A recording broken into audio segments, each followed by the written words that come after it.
Hello students, welcome in this session. पहले lecture में हमने मोशन यानी गति की कुछ परिभाषाएं और उसके बारे में कुछ महत्वपूर्ण बिंदुओं पे चर्चा की थी। इस सेशन में हम मोशन को अच्छे से पढ़ने के लिए कुछ बेसिक पॉइंट्स पे कंसंट्रेट करना चाहेंगे।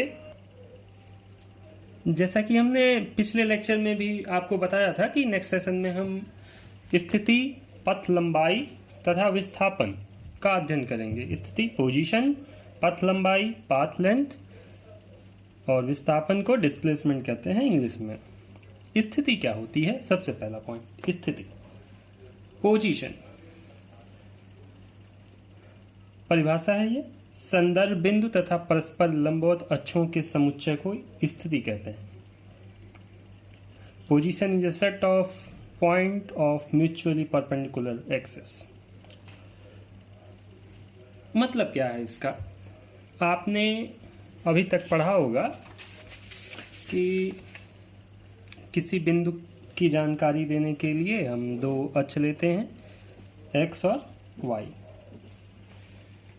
और इसमें कोई बिंदु कहाँ पे है उसके बारे में, जैसे मान लीजिए वो एक्स अक्ष पे 3, 1, 2, 3 और वाई अक्ष पे मान लीजिए भी 1, 2, 3, 1, 2, 1, 2, 3 दूरी पर है, तो इस बिंदु का निर्देशांक स्मॉल एक्स वाई, जिसे आप कहते हैं 3, 3 आप पढ़े हुए हैं।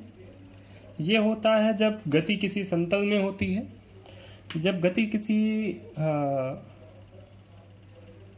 आकाश में या त्रिविमीय क्षेत्रों में होती है तो आप एक नया जेड एक्सिस भी ले लेते हैं। एक्स, वाई और जेड तीनों एक दूसरे के लंबवत होने चाहिए। एक्स वाई के, एक्स जेड के, वैसे ये दोनों भी एक दूसरे के लंबवत होने चाहिए।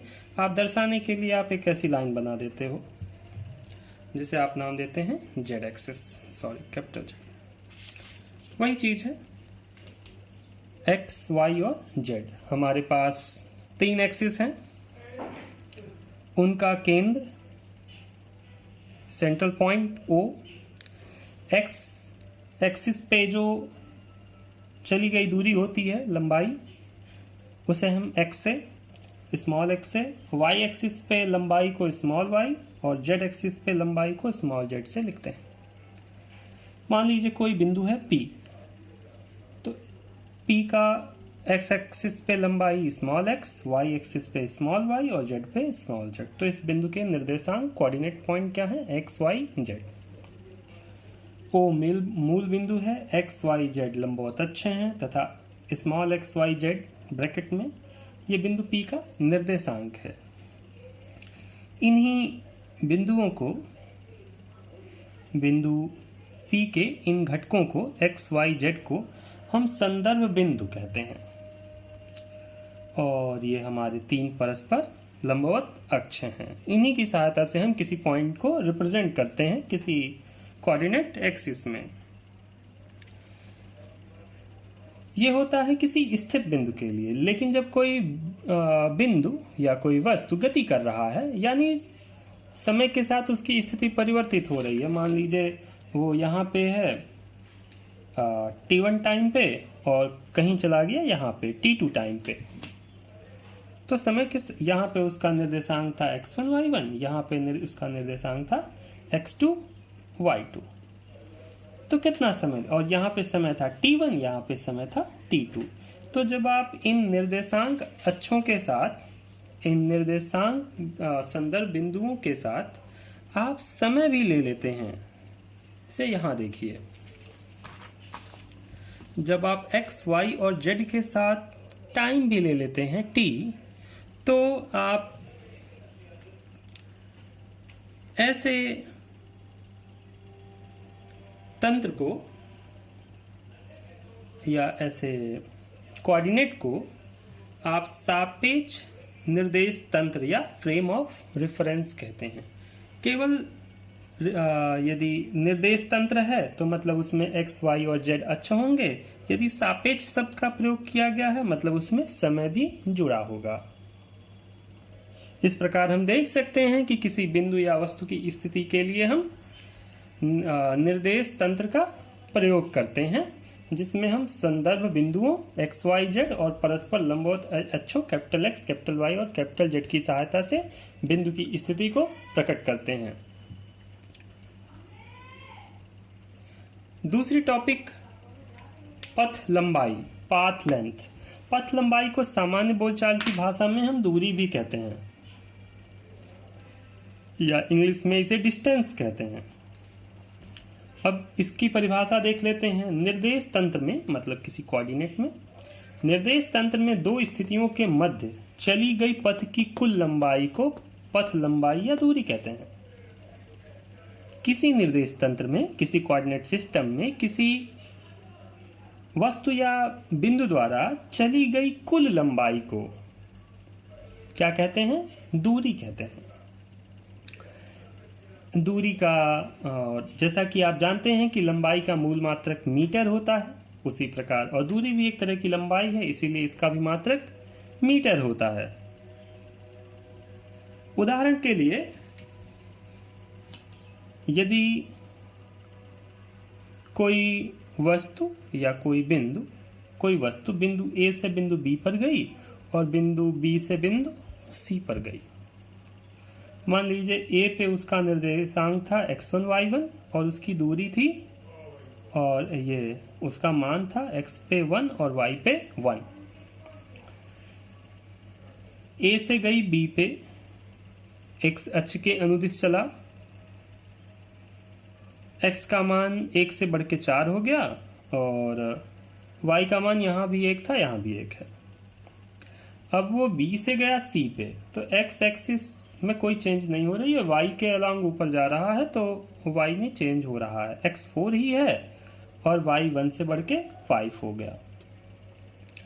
स्केल हमने ये लिया है कि 1 block is equal to 1 kilometre, मतलब इन एक खानों का मान हम कितना मान रहे हैं? 1 kilometre, 1 kilometre. Okay, so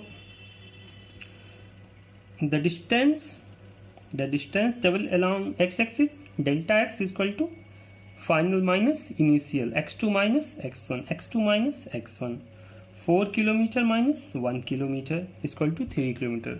Because there is no change in y-axis, here y1 is 1 and as well as y2 is also 1, so delta y is 0.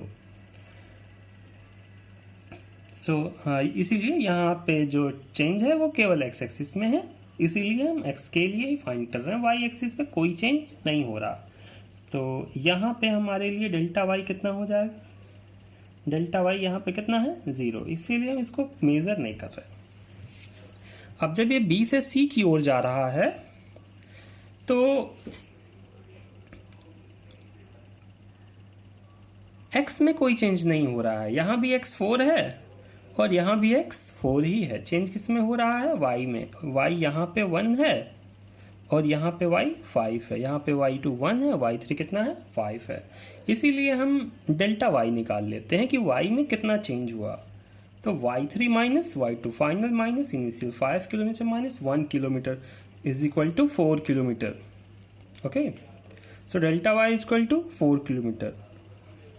तो हम देखते हैं कि डेल्टा x मतलब कितना है? 3 किलोमीटर। वो कहाँ से है? A से B के मध्य की दूरी है।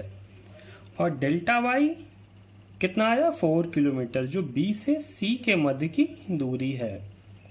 तो कुल कितना चला? बिंदु A तथा C के मध्य की कुल दूरी, A से B के मध्य की दूरी, मतलब यहां से यहां तक की दूरी निकालने के लिए आप ये दूरी और ये दूरी जोड़ देंगे, तो AB प्लस BC। तो A से B के मध्य की दूरी प्लस B से C के मध्य की दूरी जोड़ दोगे तो क्या मिलेगा? बिंदु A तथा बिंदु C के मध्य की दूरी हमने निकाला है। A से B के मध्य की दूरी कितनी है? 3 किलोमीटर और B से C के मध्य की दूरी कितनी है? 4 kilometre. 3 kilometre plus 4 kilometre 7 kilometre. Okay, एक चीज और बताना जरूरी है कि दूरी एक अदिश राशि होती है। अदिश राशि का मतलब दूरी को परिभाषित करते समय हम दिशा को नहीं बताते, बस परिमाण कितना है उसे बताते हैं। किस दिशा में वस्तु या बिंदु गया उसकी जानकारी नहीं देते हैं, इसीलिए दूरी एक अदिश राशि होती है। नेक्स्ट, ये आपका थर्ड पॉइंट है। जैसा कि हमने शुरू में बताया था, पहला पोजीशन था, दूसरा डिस्टेंस था, तीसरा डिस्प्लेसमेंट है। नाउ डिस्प्लेसमेंट, विस्थापन। निर्देश तंत्र में प्रारंभिक तथा अंतिम स्थितियों के मध्य न्यूनतम लंबाई को विस्थापन कहते हैं। यह एक सदिश राशि है, मतलब इसका ये एक निर्देश तंत्र है। इसमें कोई भी निर्देश तंत्र हो, मान लीजिए ये एक निर्देश तंत्र है, इसमें वस्तु यहाँ था, मान लीजिए ये ऐसे गया घूमते हुए, ऐसे गया, फिर ऐसे यहाँ पे आ गया, ठीक है। ये स्टार्टिंग पॉइंट है और ये लास्ट पॉइंट बी। तो ये कितना चला हमें इससे मतलब नहीं होता है, केवल ए से बी के बीच में न्यूनतम दूरी, ये ए बी, ये विस्थापन। यदि ये वाला हिस्सा देखोगे आप, ये वाला हिस्सा देखोगे तो ये डिस्टेंस, दूरी होगी, ए से बी के बीच में चली गई दूरी। लेकिन जब आप विस्थापन की बात करते हो तो आप ये नहीं कहते हो कि कितना चला, आप ये कहोगे उसके और उसके बीच की कम से कम दूरी कितनी है, कम से कम लंबाई कितनी है, माफ करिए, ए और बी के मध्य सबसे कम लंबाई कौन सी है, वही उसका विस्थापन होगा, ठीक है। ये बात है। तो यहां हम देखिए वही पिछला एग्जाम्पल ही लेते हैं। ए से बी और बी से सी। ए से बी के बीच की दूरी 3 किलोमीटर और बी से सी के बीच की दूरी 4 किलोमीटर। जैसा कि अभी हमने देखा, ए से बी के बीच की दूरी 3 किलोमीटर और बी से सी के बीच की दूरी 4 किलोमीटर।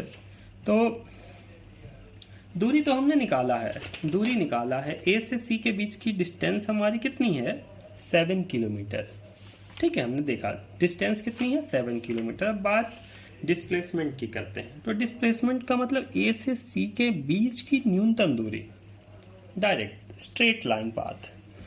तो इसके लिए हम क्या करें, पाइथागोरस थ्योरम का यूज कर लें। पाइथागोरस थ्योरम आप जानते हो, कर्ण का वर्ग बराबर आधार का वर्ग धन लंब का वर्ग, hypotenuse square equal to base square plus normal square. तो मान लो एबीसी एक राइट एंगल ट्रायंगल है, एबीसी एक राइट एंगल ट्रायंगल है जिसमें बी कितना है, 90 डिग्री है।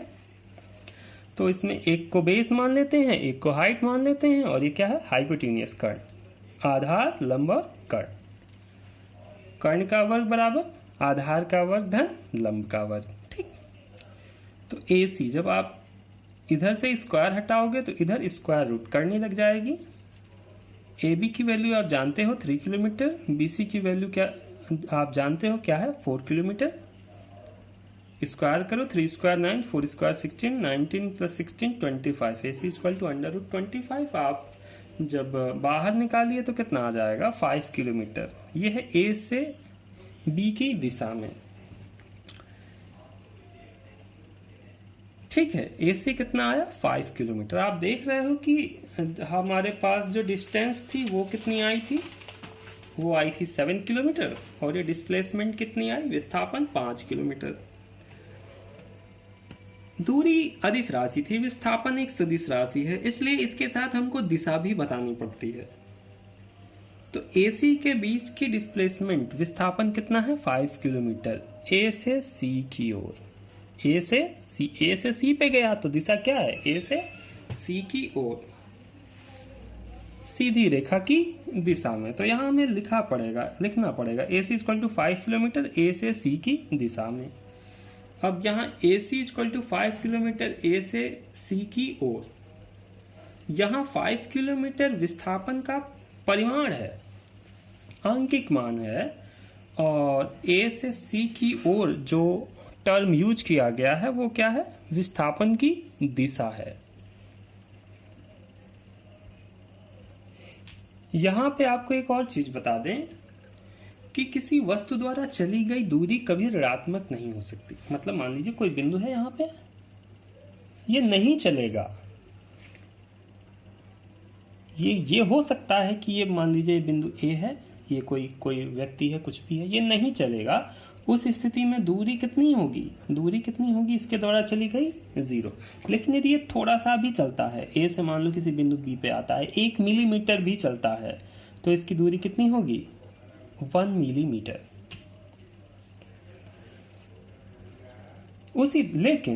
लेकिन विस्थापन क्या होगा, मान लो ये ना चले, तो दूरी के लिए आप दो चीजें देखते हो। दूरी 0 हो सकती है, मतलब वस्तु नहीं चलेगा। दूरी 0 कहेगा मतलब वस्तु या व्यक्ति नहीं चला। और दूसरी स्थिति क्या है, धनात्मक हो सकती है। विस्थापन क्या है, जैसे